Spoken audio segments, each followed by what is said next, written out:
अस्सलामु अलैकुम dear viewers.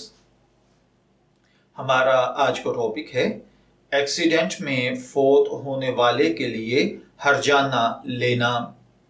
ये एक सवाल है जिसमें एक भाई ने पूछा है कि एक बहन के शोहर का एक्सीडेंट में इंतकाल हो गया। बेवा और दो नाबालिग उसके बच्चे हैं। ट्रक ड्राइवर से अदालत के जरिए हर्जाना मांगा गया है। क्या इस सूरत में हर्जाना लेना जायज़ है या माफ़ कर देना बेहतर है? तो देखिए भाइयों और बहनों, इस मसले में अगर गलती ड्राइवर की थी तो इस सूरत में अदालत के ज़रिए ट्रक ड्राइवर से हर्जाना का मुतालबा करना दुरुस्त है। और अगर मकतूल के बालिग वरासा चाहें तो मुआफ़ भी कर सकते हैं। बेवा अपना हिस्सा पूरा ले, मुआफ़ ना करे ताकि मुआशी सहारा मिल जाए।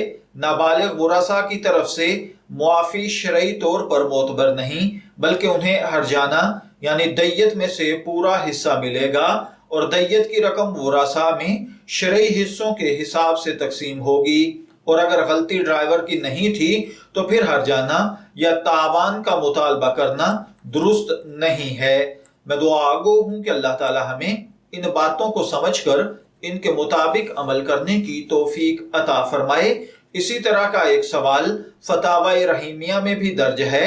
अगर ये साबित हो जाए कि स्कूटर सवार बिल्कुल बेकसूर था, ट्रक ड्राइवर ही कसूरवार था, तो अदालत अगर मुजरम से कुछ रकम दिलवाए तो बाकदर नुकसान रकम लेना जायज है। मरजाने की सूरत में शरन मुजरम की आकिला पर दैयत लाजिम होती है। जो लोग उसके हम पेशा हों वो लोग उसके आकिला हैं। अगर स्कूटर सवार का कसूर है तो उसकी जिम्मेदारी ट्रक ड्राइवर पर डालना सही नहीं। मैं दुआ गो हूँ अल्लाह ताला हमें इन बातों को समझकर इनके मुताबिक अमल करने की तौफीक अता फरमाए।